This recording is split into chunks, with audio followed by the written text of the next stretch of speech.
येत् सर्वविघ्नोपशान्तयेत्। गुरुर्ब्रह्मा गुरुर्विष्णुः गुरुर्देवो महेश्वरः गुरुः साक्षात् परब्रह्म तस्मै श्रीगुरवे नमः। व्यासाय विष्णुरूपाय व्यासरूपाय विष्णवे नमो वै ब्रह्मनिधये वासिष्ठाय नमो नमः। कूजन्तं राम रामेति मधुरं मधुराक्षरम् आरुह्य कविताशाखां वन्दे वाल्मीकिकोकिलम्। श्रुतिस्मृतिपुराणानाम् आलयं करुणालयं नमामि भगवत्पादशङ्करं लोकशङ्करं। सदाशिवसमारम्भां शङ्कराचार्यमध्यमाम् अस्मदाचार्यपर्यन्तां वन्दे गुरुपरम्पराम्। वागर्धाविव सम्पृक्तौ वागर्धप्रतिपत्तये जगतः पितरौ वन्दे पार्वती परमेश्वरौ। सूक्तिं समग्रेतु न स्वयमेव लक्ष्मीः श्रीरङ्गराजमहिषी मधुरैः कटाक्षैः। वैदग्ध्यवर्णगुणगुम्भनगौरवैर्यां कण्डूलकर्णकुहराः कवयोधयन्ति। हैमोर्ध्वपुण्ड्रमजहन्मकुटं सुनासं मन्दस्मितं मकरकुण्डलचारुगण्डं बिम्बाधरं बहुलदीर्घकृपाकटाक्षं श्रीवेङ्कटेशमुखमात्मनि सन्निधत्ताम्।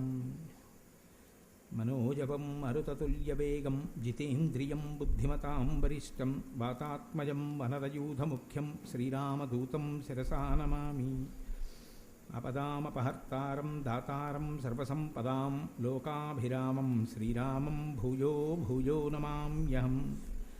सिन्दूरारुणविग्रहां त्रिनयनां माणिक्यमौलिस्फुरत्तारानायकशेखरां स्मितमुखीं आपीनवक्षोरुहां पाणिभ्याम् अळिपूर्णरत्नचषकं रक्तोत्पलं बिभ्रतीं सौम्यां रत्नघटस्थरक्तचरणां ध्यायेत् परादम्बिकाम्। हरिः ओम्। परमेश्वर स्वरूप सभకి నమస్కారం।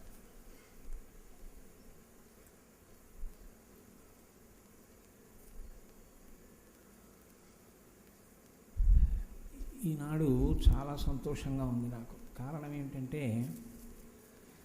దేశము కాలము ఈ రెండు చాలా ప్రధానమైనటువంటి పాత్ర పోషిస్తూ ఉంటాయి. ఉత్తరాయణ పుణ్యకాలం ప్రవేశించి పరమ పవిత్రమైనటువంటి మాఘమాసం.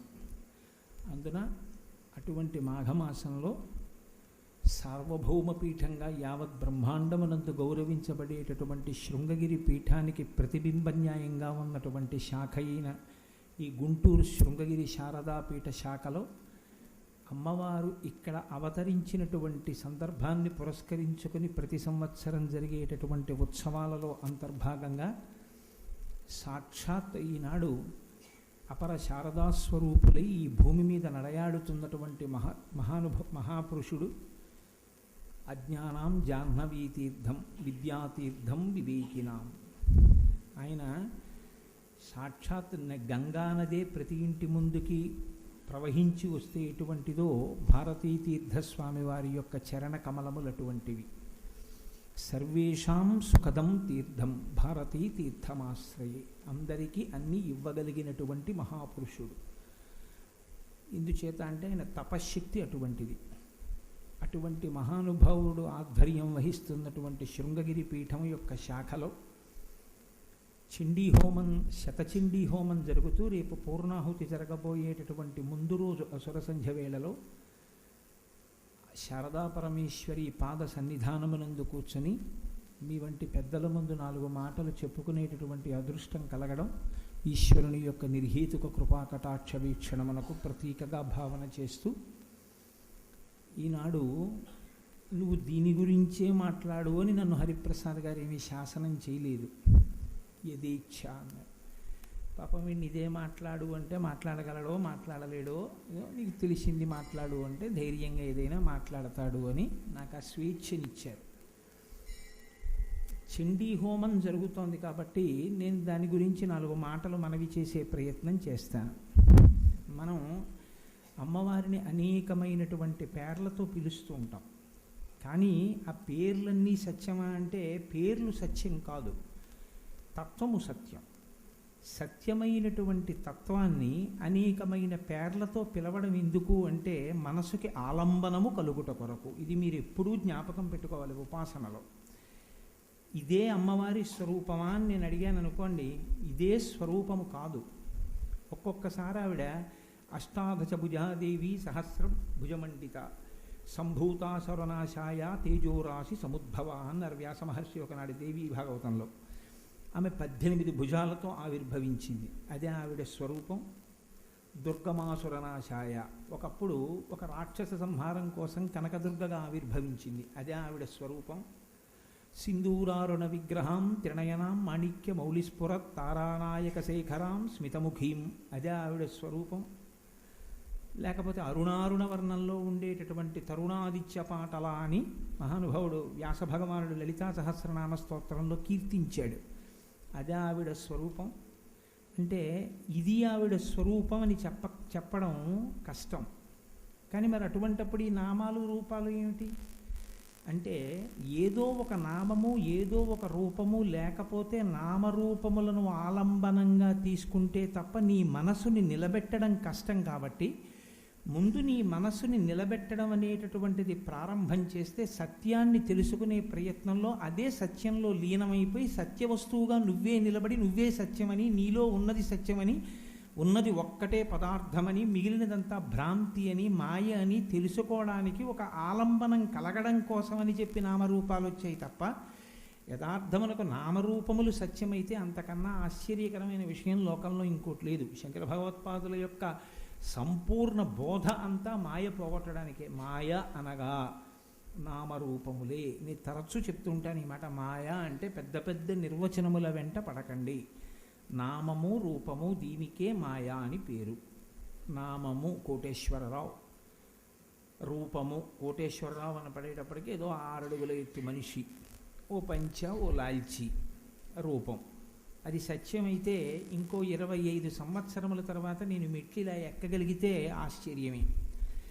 నన్ను హరిప్రసాద్ గారు పట్టుకుని ఎక్కించాల్సి ఉంటుంది కదా. ఎందుకనంటే 25 సంవత్సరముల తర్వాత ఈ శరీరము జర్జరీభూతం అవుతుంది. ఏమిటి అప్పుడు చూసిన కోటేశ్వరారే ఇలా ఉన్నారు, పిచ్చుకలు అయిపోయారనుకుంటారు. కాబట్టి వికారమును పొందుతుంది శరీరం. కాబట్టి ఎప్పుడూ అలా ఉంటుందా అంటే ఉండదు. అంటే నామము రూపము అనేటటువంటివి ఎప్పుడూ ఉన్నవి కావు, అవి అలా వచ్చాయి. కానీ ఈ రూపాన్ని ముందు తొడుక్కున్నదోటి ఉంది లోపల, అది సత్యం. ఆ రూపాన్ని తొడుక్కునేది బయటికి వస్తే మా తల్లిదండ్రులకు ఎందుకో ఆ పేరు పెట్టాలనిపించింది. వారి కారణాలు వారికి ఉన్నాయి, అందుకని దీనికి ఓ పేరు పెట్టారు కోటేశ్వరరావు అని. దీనికి ఈ పేరు తీసేసినా ఇది ఉంటుంది, ఇంకో పేరు పెట్టి పిలిచినా ఇది ఉంటుంది. ఆ పేరు పెట్టి పిలిస్తే ఇది గుర్తొస్తుంది, దీన్ని చూస్తే పేరు గుర్తొస్తుంది. కానీ రెండూ అసత్యం. ఉన్న ఏకైక వస్తువు ఏది ఉందో, ఏది మారదో, ఏది తరగదో అది సత్యం. ఆ సత్యమైన వస్తువునికి నామము రూపము లేవు అసలు. పరమేశ్వరుడిగా కూడా అంతే, ఆయనకి కూడా నామము రూపము లేవు. లేకపోయినా మనం అమ్మవారి పేర్లు పిలిచేటప్పుడు రకరకాల పేర్లతో పిలుస్తాం. కానీ ఒక్కొక్క పేరు పిలిచినప్పుడు ఆమె యొక్క గుణములు విభూతులు ప్రకాశిస్తాయి. ప్రకాశిస్తే ఏమవుతుందంటే మీకు ఒక సంతోషం కలుగుతుంది. శారద అన్నాను అనుకోండి, ఆమె సమస్త సారమును ఇవ్వగలిగినది. ఏది సారము? జ్ఞానమే సారము. జ్ఞానద శారద. ఏది జ్ఞానమో ఆ జ్ఞానమునిచ్చేది శారద. మనుష్య జన్మకి జ్ఞానం కన్నా కావలసిందే ఉంది. కాబట్టి ఇప్పుడు శారద అంటే జ్ఞానం ఇస్తుంది. అందులో తెల్లగా ఉంటుంది ఆ తల్లి. మీరు ఇప్పుడు చూశారుగా, అమ్మవారు చక్కగా కుర్చీళ్ళు పెట్టుకుని ఆ పట్టుబట్ట ఇలా గుండ్రంగా కట్టు కూర్చుంటే దాని మీద ఒక గులాబీ మాల ఇలా అలంకారం చేస్తే, దాని మీద ధవనం పెట్టేస్తే, దాని మీద బంగారు మాలలు ఉంటే, ఆ తల్లి కంఠం దగ్గరికి వెళ్ళేటప్పటికి ఏదో చందనంతో చేసినటువంటి ఆభరణం పెట్టుకుందా అన్నట్లుగా ఉంటే, తెల్లటి చిన్న మొహం కనపడుతుంటే, పెట్టుకున్న అందమైన బొట్టు, కిరీటం, ఆ చిన్న చంద్రవంక, 4 చేతులు, ఆ కుడి చెయ్యి ఇలా అభయహస్తం, ఆ పైనేమో అమ్మవారి చెయ్యి, చేతి మీద చిలుక, ఎడం చేతిలో కింద పుస్తకం, పైనేమో అమ్మవారు పట్టుకున్నటువంటి అమృతపాత్ర, 4 చేతులు, పద్మాసనం, కిందంతా పద్మాల రేకులతో ఉన్నటువంటి పద్మపీఠం, దాని మీద కూర్చున్నటువంటి అమ్మవారిని మీరు దర్శనం చేసి ఉన్నారు ఇప్పుడు. ఎర్రటి చీర, పచ్చటి అంచుతోటి. అది శారదాస్వరూపం. ఎందుకంటే తెల్లగా ఉంది కాబట్టి మనకి జ్ఞానం ఇస్తుంది కాబట్టి. ఇప్పుడు అలా ఒక రూపం ఉంటే మనకి ఒకటి జ్ఞాపకం వస్తుంది. ఆవిడ్ని చూస్తే ఈవిడ జ్ఞానం ఇస్తుంది. అలా ఒక దుర్గమ్మని చూస్తే ఈవిడ రాక్షస సంహారం చేసింది, మనని కాపాడింది. చండీ అంటే చండీ హోమం చేస్తున్నాం, చండీ హోమం చేస్తున్నాం అంటున్నారు కదా. మరి చండీ అని పిలిస్తే ఏ రకమైనటువంటి స్వరూపముతో స్వభావముతో ఉన్న అమ్మవారిని పిలిచినట్టు? శారద అంటే జ్ఞానం ఇస్తోంది, సరస్వతి జ్ఞానం ఇస్తోంది, లక్ష్మి ఐశ్వర్యం ఇస్తోంది. చండీ ఏమిస్తుంది? ఏదో ఇవ్వకపోతే అమ్మవారు ఇక్కడ ఆవిర్భవించినటువంటి స్థితి. ఎందుకంటే పుట్టినరోజు అమ్మవారికి ఉండదు. పుట్టినరోజు ఉంది అంటే ఆవిడ కూడా పాంచభౌతికమైన శరీరంతో వచ్చిందని గుర్తు. ఆవిడికి పుట్టినరోజు ఏమిటి? ఆవిడికి పుట్టినరోజు ఉండదు, ఇంకోటి ఉండదు. ఆవిడ ఎప్పుడూ ఉంటుంది. పూర్వజ, ఎప్పుడు అందరికన్నా ముందు ఆవిడే ఉందని చెప్పింది లలితా రహస్యం. మరి అందరికన్నా ముందుంటే ఇక్కడెప్పుడు వచ్చింది? ఆవిర్భవించింది. అంతటా ఉన్న ఆవిడ ఇక్కడ ప్రకటనమైంది కాబట్టి ఆవిర్భవించినటువంటి రోజు. అప్పుడు చండీ హోమం కదా చేస్తున్నారు. మరి చండీ అంటే ఎవరప్పుడు? అంటే చండీ అంటే ఎవరో అమరకోశం చెప్పింది. చెడి కోపనే ఇది చండీ అది, కోపము కలిగిన తల్లి అది. ఇదో గమ్మత్తు. కోపం కలిగిన తల్లిని ఆరాధించడం ఏంటండి? కోపంగా ఉన్నావిడిని ఆరాధిస్తే ఆవిడ కోప్పడుతుంది కదా. మరి కోపంగా ఉన్నావిడిని ఎందుకు? ప్రశాంతంగా ఆవిడ ఎప్పుడూ ఉండదండి. అందుకని అప్పుడు అలాగే మేము ఆరాధన చెయ్యాలి అని మీరు అన్నారనుకోండి, తప్పు కదా. ఆవిడ ప్రశాంతంగా లేకపోవడం ఏంటి? ఆవిడ ప్రశాంతంగా ఉన్న స్వరూపం శారదే ఉంది. శారదకే హోమం చేయడం మానేసి చండీ హోమం ఎందుకు చేస్తున్నట్టు? అంత తెల్లగా, అంత చక్కగా, అంత ప్రశాంతంగా కూర్చున్న ఆవిడికి చండీ హోమం ఎందుకండి? శారదా హోమమే చేయకూడదు ఏంటి? లేదా కల్పం ఎక్కడానో అలా చెయ్యొద్దని ఎవరైనా అన్నారా? మరి చండీ హోమం ఎందుకు చేయడం? చండీ అంటే ఇంతకన్నా ఇంకో అర్థం ఏమైనా ఉందా అంటే ఇలాగే చెప్పాలని చెప్పింది శాస్త్రం. అంతే, అలాగే మాట్లాడాలి. చండీ అంటే కోపము కలది, చెడి కోపనే ఇది చండీ. మరి కోపంగా ఉంటే ఎందుకు కోపం అంటే, కోపం అనేటప్పటికి వెంటనే మనం ఏం చేస్తాం? ధూర్త లక్షణం కింద లెక్క కడతాం. కోపం ఏమిటండి? తప్పు కదండి, అలా కోపంగా ఉండడం ఏమిటండి అంటాం. ఇప్పుడు నేను మీతో మాట చెప్తాను, కొంచెం జాగ్రత్తగా మీరు అవధరించే ప్రయత్నం చేయండి. నా కోపం మీద నాకు కోపం. ఇప్పుడు మీకు ఏమైనా అభ్యంతరమా? ఇప్పుడు ఏమైనా మీకు అయ్యయ్యో అలా ఉండకూడదండి తప్పు అని మీరు అనగలరా? నేను ఆలోచించకూడని దాని గురించి ఆలోచిస్తున్నాను అంటే, ఈ వెండి పళ్ళెం ఎలా పట్టుకెళ్ళిపోదామని ఆలోచిస్తున్నాను అనుకోండి. ఈశ్వరానుగ్రహము చేత ఇన్ని జన్మలకి నాకు అటువంటి కోరికలు పుట్టకుండుగాక. కానీ ఉదాహరణకి చెప్తున్నాను, ఈ వెండి పళ్ళెం పట్టుకెళ్ళిపోదాం అని అనుకున్నాను అనుకోండి. ఏం చేస్తాను? ఎలా పట్టుకెళ్ళిపోతే బాగుంటుందని ఇలా ముడేసి ఆలోచిస్తాను. అమ్మవారు కూడా ముడేసింది. ఎప్పుడు ముడేసింది? శంకరాచార్యులు వారు చెప్పారు సౌందర్యలహరిలో, భ్రవౌ భుగ్నీ కించిత్ భువన భయభంగ వ్యసనిని అన్నారు ఆయన. ఆవిడ కూడా ఇలా ముడేస్తే ఆవిడ కూడా ఏదో ఆలోచిస్తోంది. ఆవిడ కూడా ఆలోచిస్తే ఆవిడికి కూడా ఏదో కోరిక ఉంది. ఆవిడకి కూడా ఏదో కోరికుంటే ఆవిడ మనలాగే తీర్చుకోవడానికి ఎవరి దగ్గరికి వెళ్ళవలసి ఉంటుంది. అప్పుడు ఇంక నేను ఆవిడని ఆరాధన చేయడం ఎందుకు? ఆవిడికి కోరికుంటే, నా కోరికలు నా పతనహేతువులు అయితే అమ్మవారికి కోరికుంటేనే కదా మరి కనుబొమ్మలు ఊడిపడ్డాయి. అందుకని శంకరులు వెంటనే చెప్పారు, భ్రువౌ భుగ్నీ కించిత్ భువన భయభంగ వ్యసనిని అన్నారు. అమ్మవారి ఆలోచన నాలా వెండి పళ్ళాల మీద కోరిక కాదు, భువన భయభంగ. అయ్యయ్యో, ఈ భువనాల్లో ఉన్నటువంటి నా బిడ్డలందరూ ఇంత దుఃఖంతో ఉన్నారే, ఈ దుఃఖానికి అంతటికీ మాయ కారణమే. వీళ్ళకి మాయ ఎలా పోతుంది? వీళ్ళకి ఎప్పుడు జ్ఞానం వస్తుంది? వీళ్ళు ఎప్పుడు తరిస్తారు? ఇది ఆవిడ ఆవేదన. ఈ ఆలోచనతో ఆవిడ ఇలా ముడేసింది. ఇప్పుడు ఆవిడ కనుబొమ్మలు ముడివేయడానికి నేను కనుబొమ్మలు ముడివేయడానికి తేడా ఉందా లేదా? ఆవిడ కనుబొమ్మలు ముడివేయడాన్ని నేను కనుబొమ్మలు ముడివేయడాన్ని ఒక ఘాటనే కట్టి రెండూ ఒక్కటేనండి. అందుకని ఆవిడ కనుబొమ్మలు ముడివేసింది కాబట్టి తప్పండి అని మీరు అనగలరా? మీరు అనలేరు. అలాగే చండి అంటే కోపము కలది అంటే ఎవరి మీద కోపము కలది అని మీరు ప్రశ్న వేయాల్సి ఉంటుంది. అంటే కోపము కలది అనేటప్పటికీ అయ్య బాబోయ్ ఎందుకండి అలాంటప్పుడు హోమం అనకూడదు. ఎందుకు అలా ఆరాధన చేస్తాం? ఎవరి మీద ఆ తల్లికి కోపం అంటే, ఎవరు ధర్మమునకు వ్యతిరేకముగా ప్రవర్తిస్తున్నారో, ఎవరు ధర్మము యొక్క స్వరూపాన్ని నాశనం చేసే ప్రయత్నం చేస్తున్నారో వారి పట్ల కోపం. వారి పట్ల కోపం వస్తే పక్కనే ఒకటి ఉంది. ఆవిడికి ఇప్పుడు తాపత్రయం దేనికోసం? ఆ ధర్మాన్ని నిలబెట్టడం కోసం. ధర్మం ఎవరి కోసం నిలబెట్టాలి? మీకోసం నా కోసం. సనాతన ధర్మం అని పేరు దానికి. ధ్రియతేవా జనైరితి ధర్మం. అది పట్టుకునే మనందరం నిచ్చెన ఎక్కవలసి ఉంటుంది. మేడ మీదకి వెళ్ళాలి, అక్కడ నిచ్చెన ఉంది. మేడ మీదకి ఎక్కుదాం అనుకునే వాళ్ళకి ఎవరో ఒక ధూర్తుడు వచ్చి నిచ్చెన తీసేశాడు. ఎవడరా నిచ్చెన తీసేశాడు సమయానికి? గబగబా వెళ్ళాలి మేడ మీదకి, నిచ్చెన వేసి సిద్ధంగా ఉంచితే నిచ్చెన తీసేసిన వాడు ఎవరో అని కోప్పడ్డాడు. ఇప్పుడు నిచ్చెన తీసేశాడని కోప్పడింది ఎక్కవలసిన సమయానికి ఎక్కకుండా పక్కకి తీసేశాడని. దెబ్బలాడి తీసుకొచ్చి నిచ్చెనేశారు. ఇప్పుడు 10 మంది ఆ నిచ్చెనెక్కి పైకి ఎక్కారు. పైకి ఎక్కడానికి నిచ్చెన ఎలా ఉపయోగపడుతుందో మీరు పట్టుకుని తరించడానికి ధర్మం ఒక్కటే మార్గం. అటువంటి ధర్మమునకే హాని చేశారనుకోండి, ధర్మమును నాశనం చేసే ప్రయత్నం చేశారనుకోండి, ఆవిడ కోపం వచ్చింది. ఇప్పుడు మీకెందుకు భయం? మీరు అటు పక్కన ఉంటే, అంటే ధర్మాన్ని పాడు చేసే వాళ్ళల్లో మీరు కూడా ఉంటే మీరు భయపడాలి. ధర్మాన్ని పాడు చేయడానికి మీరు లేరు, ధర్మాన్ని పట్టుకోవడానికి మీరు ఉన్నారు. ఇప్పుడు మీకెందుకు భయం? మీ పట్ల ఆవిడ అనుగ్రహం ఉంటుంది.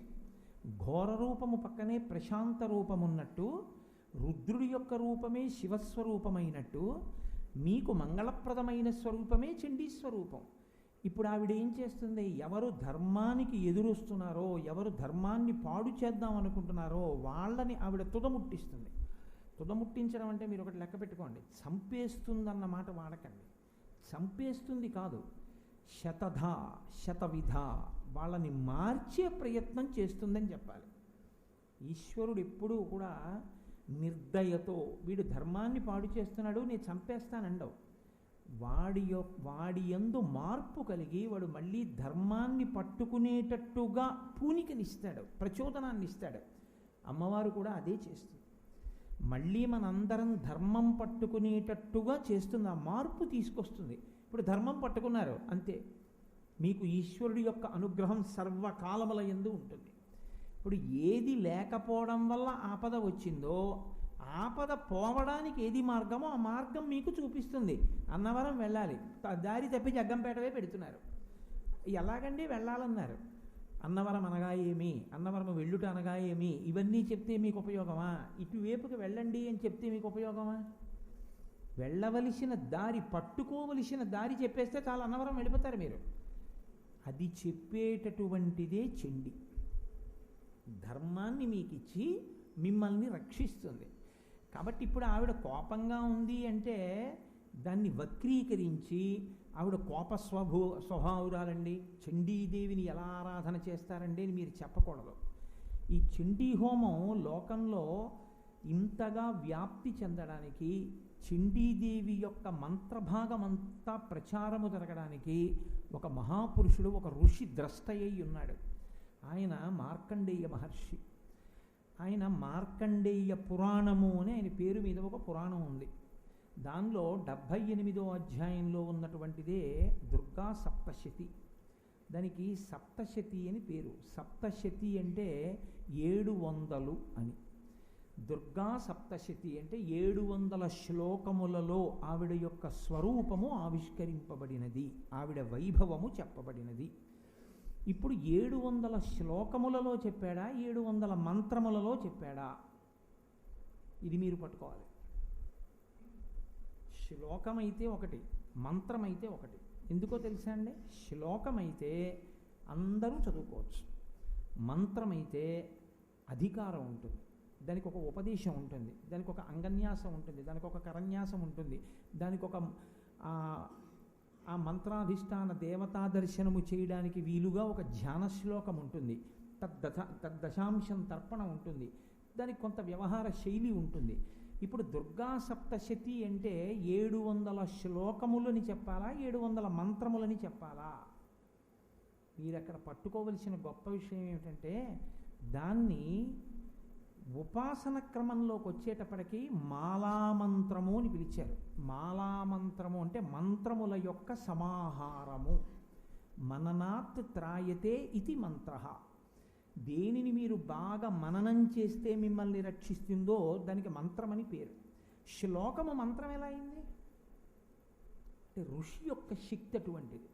ఆయన శ్లోక రూపంలో ఇచ్చిన మీరు దాన్ని చదువుకుంటే మీకు మంత్రమును అనుష్ఠించినటువంటి అనుగ్రహమే మీకు కలుగుతుంది. అంత శక్తిని మీకు ఇచ్చేస్తుంది. అందుకే మీరు ఎప్పుడు బాగా జ్ఞాపకం పెట్టుకోవలసినటువంటి విషయం ఒకటి ఉంటుంది. ఉపాసన సాధారణంగా 3 వర్గముల కింద వెళ్ళిపోతుంది. సాధారణంగా 3గానే వర్గీకరిస్తారు. ఒకటి, ఏమీ తెలియకుండా నమ్మకంతో చేసినవాడు. చండీ హోమం అంటే ఏమిటంటే అని మీరు అడిగారు అనుకోండి, ఆయనకి తెలియకపోవచ్చు. మరి ఎందుకు చేస్తున్నారండి అన్నారు అనుకోండి, భారతీ తీర్థస్వామి వారు చెప్పారండి చేస్తున్నాం. ఇప్పుడు ఆయనకి ఫలితం ఇస్తుందా ఇవ్వదా అని నన్ను అడిగారు అనుకోండి, ఖచ్చితంగా ఫలితం ఇస్తుంది. ఎందుకో తెలుసా అండి? విశ్వాసముండి చేసినవాడు. రెండవ ఆయన ఒక ఆయన ఉంటాడు, చేస్తూ విశ్వాసము లేనివాడు లేదా సంశయాత్మకమైన విశ్వాసం ఉన్నవాడు. చేస్తూ ఉంటాడు. ఈ చండీ హోమం ఫలితం ఇస్తుందా అండి అని మీరు అడిగారు అనుకోండి, ఏమో అంటారండి మరి అంటాడు. అప్పుడు ఆయనకి ఫలితం ఇస్తుందా అంటే నేను కూడా ఏమని చెప్పాల్సి ఉంటుందంటే ఏమో ఫలితం ఇస్తారేమో అనుకోవాలండి అనాలి అంతే. ఎందుకంటే సంశయంగా చేసింది ఫలితం ఇస్తుంది అని చెప్పడం చాలా కష్టం. మూడో ఆయన ఒక ఆయన ఉంటాడు, ఆయన పరిపూర్ణంగా నమ్మి దాని లోతుపాతులను తెలుసుకుని ఉంటాడు. ఇప్పుడు ఆయన చేస్తున్నాడా అంటే ఆయన ఏం చేస్తూ మీకేం కనపడడు, కానీ ఆయన ప్రతి క్షణం చండీ హోమం చేస్తున్న యజ్ఞవేది, ఆయనే హోమం చెయ్యబడుతున్నటువంటి అగ్నిహోత్ర గుండం. ఎందుకని అంటే ఆయన అంత లోతుగా దాన్ని పరిశీలనం చేసి అంత గట్టిగా దాన్ని పట్టుకుని ఉంటాడు.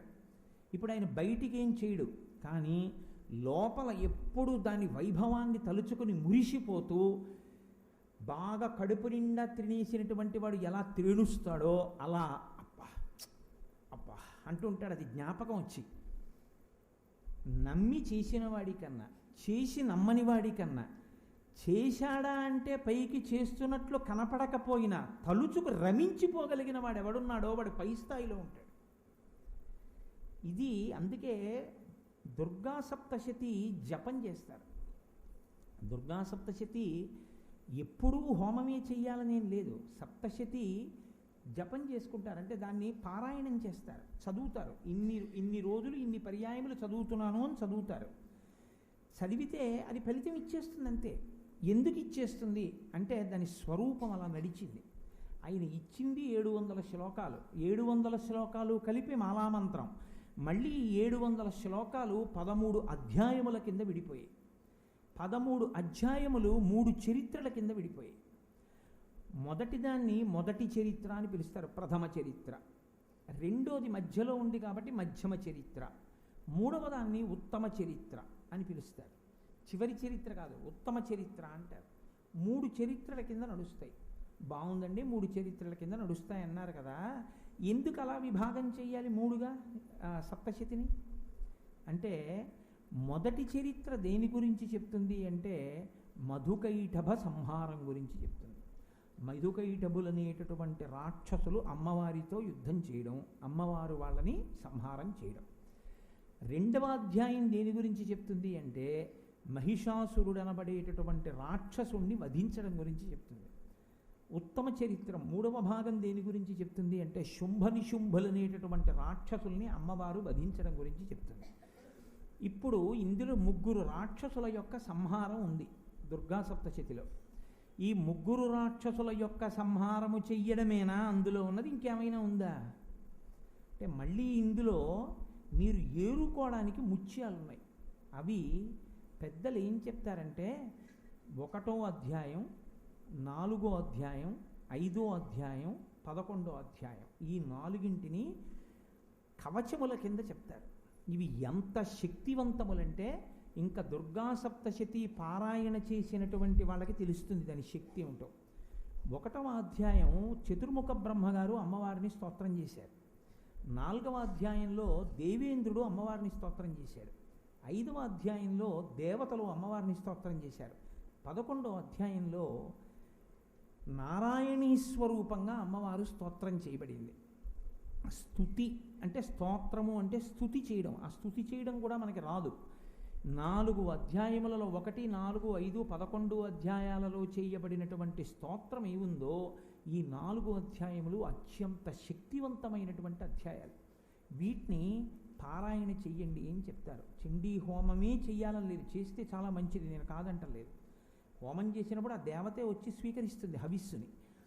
మీరు నియమంగా అంటే ఆ శౌచాన్ని పాటిస్తూ ఈ అధ్యాయాల్ని పారాయణ చేశారనుకోండి, ఏమిస్తుంది అని నన్ను అడిగారు అనుకోండి, ఈ ట్యాబ్లెట్ వేసుకుంటే తలకాయ నొప్పి తగ్గుతుందండి, ఈ ట్యాబ్లెట్ వేసుకుంటే కడుపు నొప్పి తగ్గుతుందండి. ఏమంటే మేము 1, 4, 5, 11 పారాయణ చేస్తే మాకేం వస్తుందండి అని అడిగారు అనుకోండి, నేనేమనాల్సి ఉంటుందంటే మీకేం రాదండి అని అడగాల్సి ఉంటుంది. ఎందుకంటే ఇది వస్తుందని చెప్పడం కుదరదు కాబట్టి. ఏదైనా వస్తుంది. ఎందుకో తెలుసా? ప్రథమ చరిత్ర, ద్వితీయ చరిత్ర, తృతీయ చరిత్ర అని ఎందుకు విడతీశారంటే, అంటే ఉన్న సమయంలో చెప్పాలి కాబట్టి నేను అలా ప్రయత్నం చేస్తున్నాను. మహాకాళి, మహాలక్ష్మి, మహాసరస్వతి స్వరూపాలుగా అమ్మవారిని చెప్పారు. ఇది మీరు పట్టుకోవాలి తత్వాన్ని. ఈ 3 చరిత్రల్లో మొదటి చరిత్ర మహాకాళీ స్వరూపం, రెండవ చరిత్ర మహాలక్ష్మీ స్వరూపం, మూడవ చరిత్ర మహాసరస్వతి స్వరూపం. ఇప్పుడు మీరు బాగా గుర్తుపెట్టుకోండి, లోకంలో మీకు ఏది కావాలన్నా ఇవ్వగలిగినటువంటివి ఈ 3. మహాకాళి పటుత్వం, ఆరోగ్యం, బలం, శత్రువుల మీద జయం, కార్యసిద్ధి, మనస్సుకి జవం, ఇవి ఏవి కావాలన్నా కాళీ స్వరూపం యొక్క అనుగ్రహం. బాహ్యంలో ఐశ్వర్యం కావాలన్నా, సుఖం కావాలన్నా, సంతోషం కావాలన్నా, ఉన్నది అనుభవించాలన్నా, మనశ్శాంతితో ఉండాలన్నా మహాలక్ష్మీ స్వరూపం యొక్క అనుగ్రహం ఉండాలి. మీకు విన్నది లోపల బాగా పట్టుకోవాలి, అనుష్ఠాన పర్యంతంలోకి రావాలి, మీ కీర్తి ప్రకాశించాలి, మహాసరస్వతీ స్వరూపం యొక్క అనుగ్రహం ఉండాలి. ఇప్పుడు ఈ 3 అనుగ్రహాలు ఒక తల్లివే, ఒక తల్లే వేషం మారుస్తుంది అంతే, తత్వం ఒకటే. బాగా గుర్తుపెట్టుకోండి. మీకు నేను ఒక ఉదాహరణ చెప్పాలంటే, డిస్ట్రిక్ట్ కలెక్టర్ అండ్ మెజిస్ట్రేట్ అని ఉంటుంది ఓ పోస్టు. ఆయన కలెక్టర్ గారు, ఆయనే డిస్ట్రిక్ట్ మెజిస్ట్రేట్, ఇద్దరు ఉండరు, ఒక ఆయనే ఉంటాడు. ఆయనకి తీర్పు చెప్పాలనిపించింది అనుకోండి, తీర్పు చెప్పియచ్చు. ఆయన ఫైర్ అన్నాడు అనుకోండి, పోలీసులు తుపాకులు పెట్టి కాల్చేయచ్చు. ఆయన ఛార్జ్ అన్నాడు అనుకోండి, లాఠీలు పెట్టి కొట్టేయచ్చు. ఆయనే వీడికి ఒక పట్టా ఇవ్వండి అన్నారు అనుకోండి, భూమి పట్టా ఇచ్చేయచ్చు. ఆయనే ఇక్కడ ఒక స్కూల్ పెట్టండి అన్నాడు అనుకోండి, పెట్టచ్చు. ఆయనే ఆ ఆఫీసులో ఆయన పని చేస్తుండకపోయినా ఆయన ఆఫీసులోకి వెళ్ళి ఓ ఫైల్ తీసి సీల్ చేసి వెళ్ళిపోవచ్చు.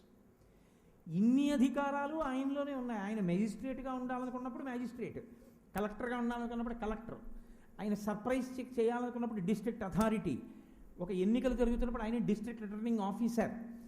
ఆయా పరిస్థితిని బట్టి అత్యున్నతమైన అధికారిగా ఆయన అయిపోతున్నాడు. దేనివల్ల? మీరే వేసుకున్నటువంటి ఒక ఆర్డర్ వల్ల, మనుష్య నిర్మితమైన ఒక ఆర్డర్ అది. దానివల్ల కలెక్టర్కి అన్ని అధికారాలు వచ్చాయి. వేదం ఇచ్చినటువంటి అధికారం, ఈశ్వరుడు తనంత తానుగా కల్పించుకున్న అధికారం. ఇప్పుడు అమ్మవారు సరస్వతిగా తెల్లబట్టలు వేసి కూర్చుంది, మీకు జ్ఞానం ఇచ్చేస్తుంది. మీకేం అభ్యంతరమా? ఆవిడే పచ్చటి బట్ట కట్టు కూర్చుంది, ఐశ్వర్యం ఇచ్చేస్తుంది. ఆవిడే నల్లటి బట్ట కట్టు కూర్చుంది, మీకు కావలసిన ఆరోగ్యం, శక్తి సమస్తం ఇస్తుంది. ఆవిడే వేషం మారుతుంది. లక్ష్మి ఒకరు, సరస్వతి ఒకరు, లేకపోతే పార్వతి ఒకరు ఉంటారని మాత్రం మీరు అనుకోకండి. ఒక్కరే ఉంటారు. వారే పైన ఉన్నటువంటి వస్త్రాన్ని మారుస్తారు, అంటే రూపాన్ని మారుస్తుంది. మారిస్తే ఆ ఒక్కరే మీకు అన్నీ ఇస్తారు. ఆ ఒక్క పరాశక్తిని మీరు దుర్గా అనండి, చాముండా అనండి, మహాసరస్వతి అనండి, లక్ష్మి అనండి, కాళీ అనండి, శారదా పరమేశ్వరి అనండి, అఖిలాండేశ్వరి అనండి, సుగంధ కుంతలాంబ అనండి, చాముండా అనండి, మీ ఇష్టం ఏ పేరుతో పిలవండి. కానీ ఆవిడ మాత్రం మీకు అన్నీ ఇవ్వగలదు. ఇది నిరూపించడం దుర్గా సప్తశతి యొక్క లక్షణం. అందుకే చండీ హోమం అంత శక్తివంతమైంది. ఇప్పుడు మీరు నన్ను ఒక మాట అడుగుతారు, మరి ఈ కోపం అనేటటువంటి మాట ఆరాధనలోకి ఎలా సమన్వయం అవుతుందండి? మరి ఆవిడ ధర్మమునకు హాని చేసిన వాళ్ళ మీద కోపంతో ఉంటే కదా. ధర్మానికి హాని చేసిన మధుకైటభుల్ని సంహరించింది, ధర్మానికి హాని చేసినటువంటి మధుకైటభుల్ని సంహరించింది, మహిషాసురుణ్ణి సంహరించింది, ఆ తల్లే శుంభనిశుంభుల్ని సంహరించింది. మరి మేము ఉపాసన కొరకు ఆవిడ ప్రసన్నమూర్తి అని అనుకోవడం ఎలా భావనలో?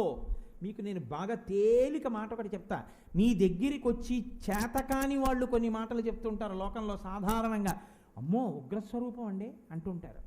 మీరు బాగా గుర్తుపెట్టుకోండి, నేను ఇవాళ చెప్తున్న మాట. ఉగ్రస్వరూపము అందరి పట్ల కాదు, ఆమె ప్రసన్నమూర్తియే. కాళికాదేవి రామకృష్ణ పరమహంసకి గొప్ప జ్ఞానం ఇచ్చింది. ఏం మీకు అనుమానమా? మీరు రామకృష్ణ పరమహంస జీవితాన్ని చదవలేదా?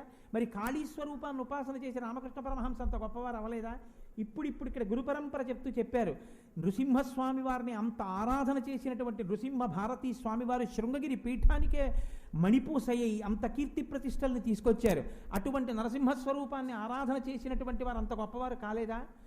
మీరు ఎలా పట్టుకున్నారన్న దాన్ని బట్టి మీకు ఫలితం ఉంటుంది. నేను ఒక్క మాట చెప్తాను, బాగా గుర్తుపెట్టుకోండి. గంగానది ఒక చోట పర్వతం మించి కింద పడిపోతోంది.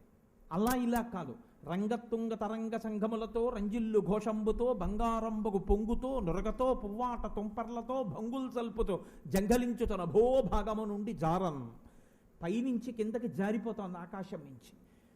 అంత దూరంలో 10 కిలోమీటర్ల దూరంలో గంగ ఉందనగా ఇక్కడ మీకు గుండె బలహీన పడిపోతుంది. అంత జరి, అంత చప్పుడు అలా పడుతోంది.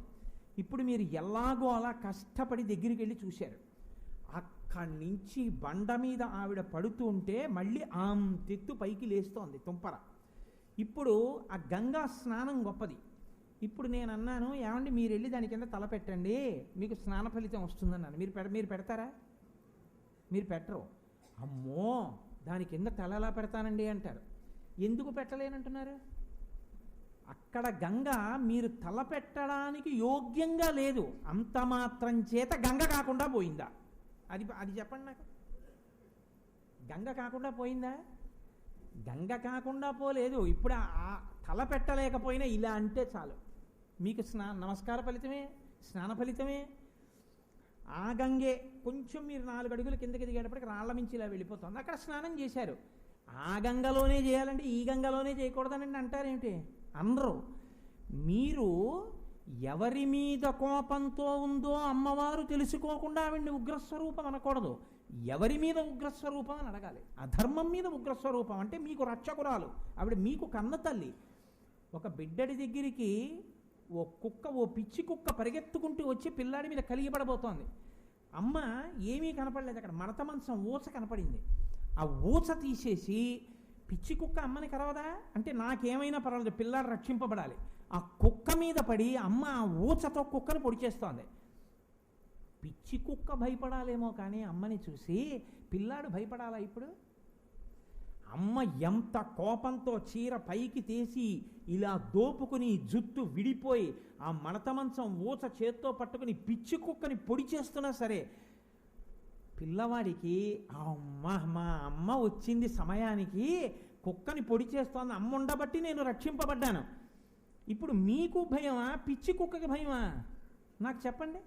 పిచ్చి కుక్కకి భయం, నువ్వెందుకు ఉగ్రస్వరూపం అంటున్నావు? మా అమ్మ ఉగ్రస్వరూపం అంటే అందుకని ఇంక నేను ఈ అమ్మ దగ్గర ఉండనని అనగలవా నువ్వు? అమ్మ ఉగ్రస్వరూపం నీకు కాదు, అధర్మానికి ఉగ్రస్వరూపం నీకు అమ్మ. అలాంటి అమ్మ దగ్గరికి వెళ్ళి, అమ్మ నా కోసమని చెప్పి అమ్మ పిచ్చి కుక్క మీద ఊచ పట్టుకుని వెళ్ళిపోయావా నా తల్లి, నిన్ను కరవదా అమ్మా, నా కోసం వెళ్ళావా? అమ్మ నువ్వు లేకపోతే నా బతుకెక్కడుందమ్మా అన్నారనుకోండి. ఇప్పుడు అమ్మకి ఇంక స్తోత్రం లేదు, అమ్మ పొంగిపోతుంది. ఎందుకంటే మీ పట్ల అమ్మతనం అంతే. మీరు ఇంకా అమ్మకి ఏమి ఇవ్వలేరు. మీకోసం పిచ్చి కుక్క మీద పడిపోయిన అమ్మకి మీరేమి ఇస్తారు? చెండి అంటే అంతే. చెండి అంటే మన కోసమని అధర్మం మీదకి విరుచుకుపడి మనని కాపాడదామని నిరంతరం ప్రయత్నిస్తున్న తల్లి. అమ్మా అని ఇలా అన్నాం అనుకోండి, అబ్బా వీళ్ళు నా బిడ్డలరా అని పొంగిపోయి హక్కును చేర్చుకుని కాపాడే మాతృస్వరూపిణి మీకు. చేతకాని వాళ్ళు చెప్తారు ఉగ్రస్వరూపం అని. ఉగ్రస్వరూపం మీకు కాదు, నాకు కాదు, రాక్షసులకి ఉగ్రస్వరూపం. అందుకని ఆవిడ ధర్మమును కాపాడడానికి ఆ స్థితిని పొందుతూ ఉంటుంది. అందుకే యథాయథాహి సాధూనాం దుఃఖం భవతి దానవ తదా తేషాంచరక్షార్థం దేహం సంధారయామ్యహం అని చెప్పింది ఆవిడ దేవీ భాగవతంలో. ఎప్పుడెప్పుడు ధర్మమునకు హాని కలుగుతుందో అప్పుడప్పుడు నేను ఒక రూపాన్ని తీసుకుని రక్షిస్తూ ఉంటాను. అందుకే విష్ణువు అమ్మవారు ఇద్దరు అభేదం, నారాయణ నారాయణి, ఇద్దరి పని ఒకటే. ఆయన పరిత్రాణాయ సాధూనాం వినాశాయ చతుష్కృతాం ధర్మ సంస్థాపనార్థాయ సంభవామి యుగే యుగే. ఆవిడ అంతే. ఆవిడ కూడా ఏం చెప్తుందంటే, ఎప్పుడెప్పుడు ధర్మమునకు హాని కలుగుతుందో అప్పుడప్పుడు సంభూతాసురనాచాయ దేహం నేను అప్పుడప్పుడు సంధారయామ్యహం, నేను ఒక రూపాన్ని తీసుకుంటూ ఉంటాను అని ఆవిడ చెప్పింది. ఇద్దరి ప్రతిజ్ఞలు ఒకటే. స్త్రీ రూపంగా విష్ణువు లోకాన్ని రక్షిస్తే నారాయణి, పురుష రూపంగా రక్షిస్తే నారాయణ. ఇద్దరిది స్థితికార లక్షణం. ఇద్దరిది స్థితికార లక్షణం, ఇద్దరిది రక్షించే లక్షణం, ఇద్దరిది కాపాడే లక్షణం. అందుకే విష్ణువు యొక్క స్త్రీ స్వరూపం వైష్ణవి లేదా నారాయణి, పురుష స్వరూపం విష్ణువు. అందుకే ఇద్దరూ అలంకార ప్రియత్వం తప్పించి ఇద్దరు వేరు వేరు అని మీరు భావన చేయకూడదు. తత్వాన్ని పట్టుకోగలిగితే, అందుకే విష్ణువుకి అవతారాలు, అమ్మవారికి అవతారాలు. ఎందుకు అవతారాలు అంటే సరదా కాదు, అలా వచ్చి లోకాన్ని రక్షించాలి. వాడు అలా అడిగాడు, నేను అలా అయితే చచ్చిపోతానన్నాడు, అందుకని ఆవిడ అలా వస్తూ ఉంటుంది, వచ్చి అక్కడక్కడ ఆ రాక్షస సంహారం చేస్తూ ఉంటుంది. ఇది దేని కొరకు అంటే మనని రక్షించుట కొరకు. ఇది మీకు ఈ తత్వం ఎక్కడి నుంచి ప్రకాశించాలి? గురుముఖత ప్రకాశించాలి. గురువెవరు? కారణజన్ముడు. గురువు లౌకికమైనటువంటి జీవితం చేస్తున్నవాడు కాడు. ఆయన దేనినైనా సాధించగలడు. మీరు బాగా జ్ఞాపకం పెట్టుకోండి. ఒక గురువు శక్తి ఏమిటంటే ఈశ్వరుణ్ణి శాసించగలడు. ఒక గురువు ఈశ్వరుణ్ణి శాసిస్తాడు. వీల్లేదు ఇలా చెయ్యి అంటాడు, అలా చేస్తుందంతే, అలా చేస్తాడంతే ఈశ్వరుడు. ఎందుకని అంటే గురువు లేనినాడు ఈశ్వరుని అస్తిత్వము ప్రకాశించదు కనుక. గురువు లేకపోతే ఈశ్వరుడు తెలియడు లోకానికి. గురువు అంటే నిరంతర ఉపాసకుడు, ఎప్పుడూ ఈశ్వరుని యందు రమిస్తూ ఉంటాడు. తివిరి అజ్ఞానతిమిర ప్రదీపమగుచు అవ్యయంబగు బ్రహ్మంబుననుభవించి భరిత సత్వుండు సత్కర్మ నిరతుడతుల భూసుర శ్రేష్ఠుడు అలగుండు బుధనుతుండు అంటారు పోతన గారు సాందీపని మహర్షి గురించి చెప్తూ. ఎప్పుడూ భగవంతుడి గురించి తలుచుకు తలుచుకు తలుచుకు తలుచుకు రమిస్తూ ఉంటాడు గురువు. అటువంటి గురువు తలరాతని కూడా మార్చగలడు, ఈశ్వరుణ్ణి శాసించగలడు. ఈమె ఈ జన్మకి దరిద్రం అనుభవించాలని రాశారు బ్రహ్మగారు. ఒక బ్రాహ్మణి లలాటమనందు శంకర భగవత్పాదులు వెళ్ళారు. ఓ ఎండు ఉసిరిక వేసింది, ఆయన కనకధారా స్తోత్రం చేశారు. అంతే, అమ్మవారు పొంగిపోయి కనక ఉసిరికలు కురిపించింది. ఆవిడ దరిద్రం తీరిపోయింది. శంకరాచార్యులు వారు ఉసిరికాయ పట్టుకెళ్ళారా? అమ్మ 10% నాకు ఇవి అని అడిగారా? ఆయనేం తీసుకెళ్ళలేదు. ఒక వృద్ధ బ్రాహ్మణికి కనక ఉసిరికలు కురిపించగలిగిన వారు తన కొరకు తాను అనుకుంటే ఏమి సాధించలేరు. ఆయన ఓ కాషాయం కట్టుకుని, ఓ కర్రట్టుకుని, ఓ కమండలం పట్టుకుని భూలోకం అంతా తిరిగారు. కౌపీనవంత కలుభాగ్యవంత అన్నారు. గోచీ పెట్టుకున్న నాకన్నా చక్రవర్తి ఎవడన్నారు. అంటే గురువు తన కొరకు తాను చేసుకునేవాడు కాడు. ఎందుకో తెలుసా అండి, ఆయన నిత్యతృప్తుడు. ఆయన్ని మీరు వెళ్ళి ఓ ప్రశ్న వేశారనుకోండి, అయ్యో మీకు ఇది లేదండి, మీ గురువుగారు మీకు ఏం కావాలండి అని మీరు అన్నారనుకోండి, నాకేం లేదండి అంటాడు. లేకపోతే కదా అడగడం. నాకేం లేదంటాడు గురువు. ఎందుకంటే ఆయనకి ఏమిటంటే ఆయన అన్నీ ఉన్నవాడు. అన్నీ ఉన్నవాడివి నువ్వు ఎలా అయ్యావు? నీకు ఏసీ లేదుగా. ఏసీ వల్ల నీ ఒళ్ళు చల్లబడుతోందేమో, కరెంటు పోస్తే ఉక్కబోస్తోందేమో, లోపల ఎప్పుడూ ఈశ్వరుడి గురించి నిరంతరము ఆలోచించిన నాకు ఆనంద ప్రవాహపు పొంగు చేత నేను ఎప్పుడూ సంతోషంగానే ఉంటాను, చల్లగానే ఉంటాను. నాకేమిటో బయట విషయాలతో నాకేమి సంబంధం. ఆ పాటి కూడా పైకి తనను తాను పొగుడుకోడు.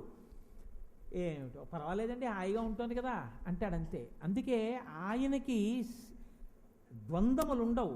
అందుకే తుల్య నిందాస్తుతిర్మౌని సంతుష్టో ఏనకేనచిత్ అనికేత స్థిరమతి భక్తిమాన్ మే ప్రియో నరః అన్నారు మహానుభావుడు. భక్తి యోగంలో నాకు అటువంటి వాళ్ళంటే ఇష్టం అన్నారు. ఆ గురువు ఏదైనా ఇస్తాడు మీకు. ఏదైనా ఇవ్వడం అంటే ఏదైనా మీరు పొందగలిగినటువంటి మార్గాన్ని మీకు ఇస్తాడు. ఆ దారి చెప్తాడు, ఈ దారి పట్టుకో నీకు అందుతుందంటాడు. ఇప్పుడు ఆ దారిని నమ్మడం మీ వంతు. బాగా జ్ఞాపకం పెట్టుకోండి. గురువు ఏం చెయ్యగలడు? మీకు దారి చెప్పగలడు. ఇప్పుడు ఇలా వెళ్ళండి విజయవాడ వస్తుంది, మీరు ఎక్కడ తిరగక్కర్లేదు, ఈ హైవే మీద వెళ్ళిపోండి విజయవాడ వస్తుంది. మీరు నమ్మి వెళ్ళిపోతే విజయవాడ వస్తుంది. మీరు అపనమ్మకంతో అలా అన్నాడు కానండి, అలా వెడితే మాత్రం వచ్చేస్తుందా, ఓసారి కుడి పక్కకి తిరిగి చూద్దాం అన్నారు అనుకోండి, విజయవాడ వస్తుందని చెప్పడం కష్టం. ఏదైనా రావచ్చు, విజయవాడ తప్ప. కాబట్టి నమ్మడం మీ వంతు. మీ గురియే గురువు. మీకు ఎవరి మీద అంత గురి ఉందో ఆ గురి సాకారమును పొందితే గురువు అవుతారు తప్ప మీరు గురి లేకుండా గురువుగారు అంటే ఆయన మీ గురువుగారు ఎవరో, మీ గురువుగారు అవుతుంది అంతే. భగవాన్ రమణులు ఇదే చెప్తారు తరచు. కాబట్టి ఇప్పుడు ఎవరు చెప్పాలి సప్తశతి గొప్పతనం చెప్తే? సప్తశతి గురించి చెప్పాలి అంటే ఎవడో సామాన్యుడు చెప్పేస్తే కుదరదు. కారణజన్ముడైన వాడై ఉండాలి. ఆయనకి ఈశ్వర తత్వము ప్రకాశించినదై ఉండాలి. ఆయన శ్లోకంగా చెప్తే అది మంత్రం కావాలి. అంత శక్తి ఉన్నవాడై ఉండాలి. ఎవరైనా? మార్కండేయ మహర్షి. ఎందుకంత గొప్పవాడయ్యాడు అంటే ఒక్కటే కారణం, మీరు బాగా జ్ఞాపకం పెట్టుకోండి. ఆయుర్దాయం కోసం అని చెప్పి ఆయన శివలింగాన్ని పట్టుకోలేదు. ప్రహ్లాదుడు ఎక్కడున్నాడు ఈశ్వరుడు అంటావు ఏమిట్రా, ఈశ్వరుడు ఎక్కడ లేడు నాన్న అని అడిగితే అంతటా ఉన్నానని నిరూపించుకోవడం ఈశ్వరుడి బాధ్యత అయింది. ఇప్పుడు మీరు జాగ్రత్తగా పట్టుకున్నారో లేదో, ఇక్కడ ఉన్నాడయా అంటే తేలిక, ఇక్కడే ఉన్నాడని చెప్పచ్చు. ఎక్కడ లేడు నాన్న అన్నాడు ఆయన. పెద్ద గొడవ వచ్చి పడింది ఈశ్వరుడికి. ఇందుకలడు అందులేడని సందేహము వలదు చక్రి సర్వోపగతుండు ఎందెందు వెదకి చూచినా అందందే కలడు తనవగ్రని వింటే అన్నాడు.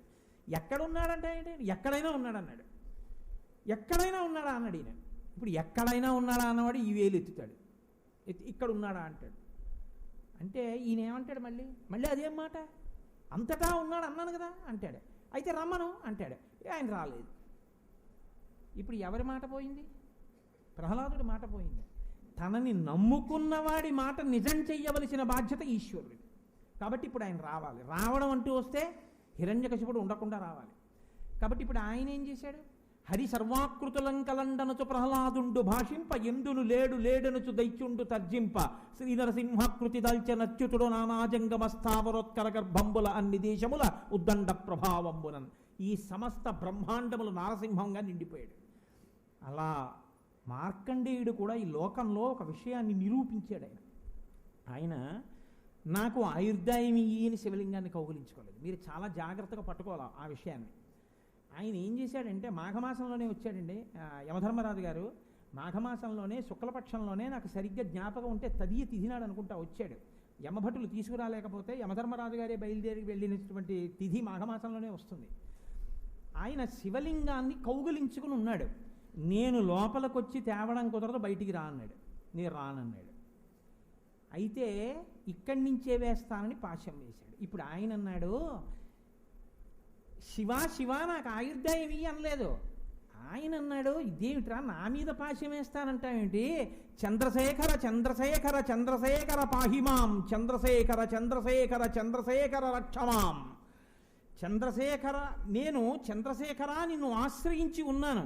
రత్నసానుసరాసనం రజతాద్రిశృంగ నికేతనం సింజనీకృత పన్నగేశ్వరం అచ్యుతానల సాయకం క్షిప్రదగ్ధ పురత్రయం త్రిశాలయైరభివందితం చంద్రశేఖరమాశ్రయే మమ కింకరిష్యతి వయ్యమహ అన్నాడు.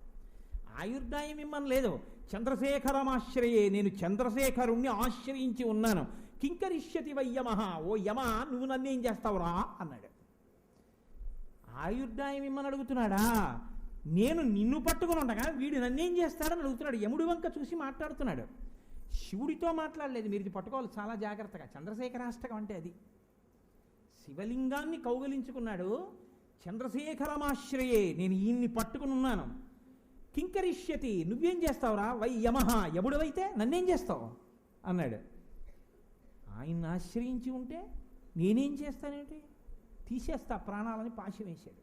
ఇప్పుడు ఆయన గట్టిగా కౌగులించుకొని ఉండడంలో పాశం శివలింగానికి కూడా పడింది. ఆయన ఏం చేశాడు? ఒక్కసారి ఆవిర్భవించి ఎడంకాలతో తన్నాడు గుండెల మీద. యముడు చచ్చిపోయాడు.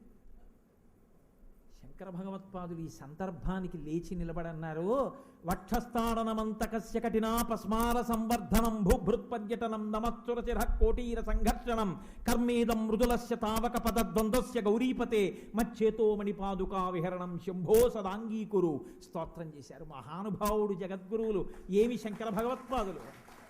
ఆయన అన్నారు, మహానుభావ వక్షస్థాడనమంతకస్య కఠినాపస్మార సంవర్ధనం, దక్షిణామూర్తిగా అపస్మార కొన్ని తొక్కిపట్టావు. కఠినమైన యమధర్మరాజు యొక్క వక్షస్థలం మీద తన్నావు. ఎక్కడో ముళ్లతో ఆ తుప్పలతో నిండి ఉన్న శ్రీశైల పర్వతం మీద విహారం చేస్తూ ఉంటావు. ఆ పాదాలు ఎంత నిప్పుడుతున్నాయో తండ్రి, మణిపాదుకలు తొడుక్కో, నా మనస్సన్న మణిపాదుకలు ఇస్తున్నాను, దాని మీద పాదాలు పెట్టవయ్యా అన్నాడు. ఇది అవకాశంగా తీసుకుని తన మనసు మీద ఆయన పాదాలు పెట్టించాలంటే శంకరులు కైలాస శంకరుడు ఒకడు, కాలడి శంకరుడు ఒకడా, ఇద్దరు ఒకరే. అంటే మనం ఎలా ప్రార్థన చెయ్యాలో నేర్పడం కోసం. ఇప్పుడు చంద్రశేఖరమాశ్రయే కింకరిష్యతి వయ్యమహ అని మార్కండేయుడు ప్రశ్న వేస్తే యమధర్మరాజు చచ్చిపోయాడు. అప్పుడు మిగిలిన వాళ్ళు స్తోత్రం చేస్తే సరే వేరు కారణం చెప్పి ఈశ్వరుడు బతికించాడు యమధర్మరాజు గారిని. అంటే ఈశ్వరుడి యొక్క పాదములు పూనికతో పట్టినవాడు కాలుని కూడా గెలవగలడు నిరూపించాడు ఈ లోకానికి మార్కండేయుడు. ఎప్పుడు? 16 ఏళ్ల ప్రాయంలో. జ్ఞానానికి వయసుకి సంబంధం ఏమైనా ఉంటుందా? ఉండదు. వయసుకా నమస్కారం, జ్ఞానానికా నమస్కారం? ఆయన ఈశ్వర తేజస్సుకి నమస్కారం, ఆయన భక్తికి నమస్కారం, ఆయన జ్ఞానానికి నమస్కారం. కాబట్టి ఇప్పుడు పరమశివుని యొక్క వైభవాన్ని పరిపూర్ణంగా అర్థం చేసుకుని లోకానికి కూడా ప్రకాశింపజేసినవాడు.